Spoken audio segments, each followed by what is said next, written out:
Do you think that just so I'm tracking, like, does Tesla still have the best electric cars, or you're saying like at this point they're No. not even better than like Ford's, or I don't even know who the example would be for the. No, I mean it depends on how you want to judge it, right? So what Tesla does have, and what is unfortunately not good for society, is the private supercharger network, which is more reliable than the general public supercharger network. Now, Ah, that's great if you own a Tesla, but if you want to look at the world, yeah, it's not good because it's a waste of space and a waste of energy to have any kind of charging area that's only good for one make of yeah, car.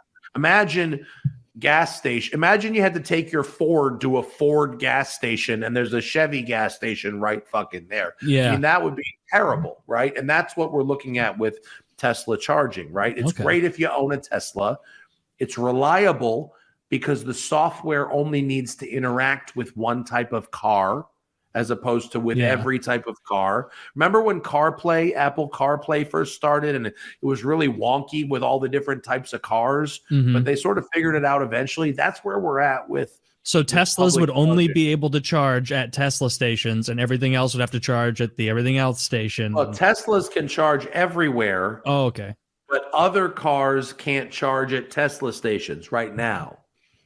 That's Okay. what we're looking at right now. So good for Tesla owners, bad for the world. So that'll Right. literally be their big selling point if they maintain that Correct. network over time, where it'll be like a Verizon map, where it'll be like, here's Correct. the access to energy if you don't have a Tesla. Here's what it looks like if you do. And Now, yeah, that's in what Europe, in the European Union, Tesla stations are legally required in many countries in the EU to provide power to non-Teslas. Yeah, So they're that has required to have batteries that can come out too. That ain't happening here.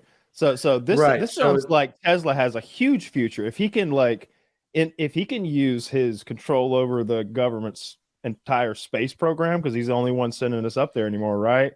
Like to get him to be like, hey, maybe you just let us do this little monopoly thing where we put our charging stations everywhere. And hey, look, the thing about a Tesla station, it draws so much power. We can't have a Ford or GM station within 3 city blocks of any of them. Well, yeah, we do have a lot of them, and it is going to be hard for them to find a place to put theirs. I don't think it's them the same legislating their way. I think it's a different into department monopoly. you're talking to, but They're all interconnected, right? But with the reptilians. without something like the EU regulating it, which right now we don't have, they do have an advantage there. Having said that, the cars themselves have in many ways lost their first mover advantage that they have. Yeah, for sure. Ford, not just Ford and General Motors, Audi, Porsche, you have, and not to mention you have startups like Lucid and Rivian. Audi and Porsche make more sense anyway to compete against someone who's going to buy $100,000 Tesla. They're probably. I mean, I just drove the Lucid Air, dude. The Lucid Air is way nicer than the Tesla Model S. I mean, it doesn't have the supercharger network, but it's a nicer product. The Rivian trucks and SUVs are dope as I've been fuck. in one of those. They're awesome. They're so. I mean, they're expensive. They're not well for everybody, thought out. but they're built. You would never get in a Rivian and go, this is the company's first vehicle. It's built super, super nicely. And then you've got, whether you agree with it or not, the government is forcing all mainstream manufacturers to produce a certain number of electric vehicles. The Hyundai Ioniq and the Kia EV6 are super nice. I mean, really, I have my wife drives every day the Ford Mach-E, which is a really nice product. Tesla is losing its prestige because of they got a 15 to 20 year first mover advantage that they could have really intelligently worked with and worked from, but from the Twitter thing and all this other shit, they're burning that credibility by not investing properly in the product. And with all these crazy distractions and him burning his liberal cred by going crazy fucking right wingy, it's not going to go well for them. Yeah, that's what I was starting to say. Like he went right before the midterms and said vote Republican. You may agree or disagree with that, but it's undeniable that it's bad. Not who buys his cars. Right? It's not who buys his cars. And then you got a guy like Michael Jordan saying, hey, I don't get political because Republicans buy sneakers too. Right? That's a famous Jordan line.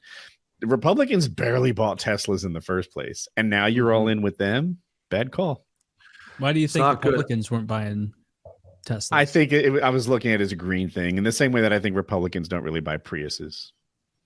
Yeah, I mean, I don't know. and look, certain people are trying. I mean, have you seen the new electric Hummer? I mean, it's not for lack of trying. They're figuring out that the Hummer went from, and this is like mid 2000s, so I'm like a teenager. I'm in high school. I remember like the Hummer being the sickest of sick, cool things in like 2004, 2005, and then by the time I was in college, you saw a Hummer.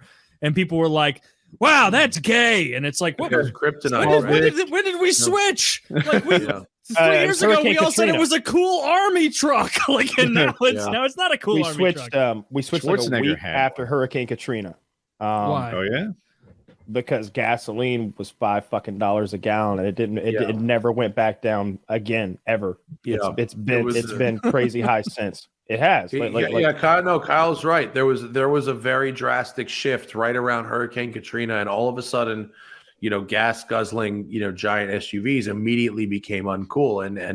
And one of the, if you look at GM, you look at Ford to an instance, you certainly look at Dodge, and they go, how do I get my middle America people to buy an electric car? You make it more wasteful than a gas car. That's how you do it. A 9,000 pound, 1,000 horsepower truck that somehow is less efficient. The weights than of these cars are outrageous. The Rivian's 8,000 pounds.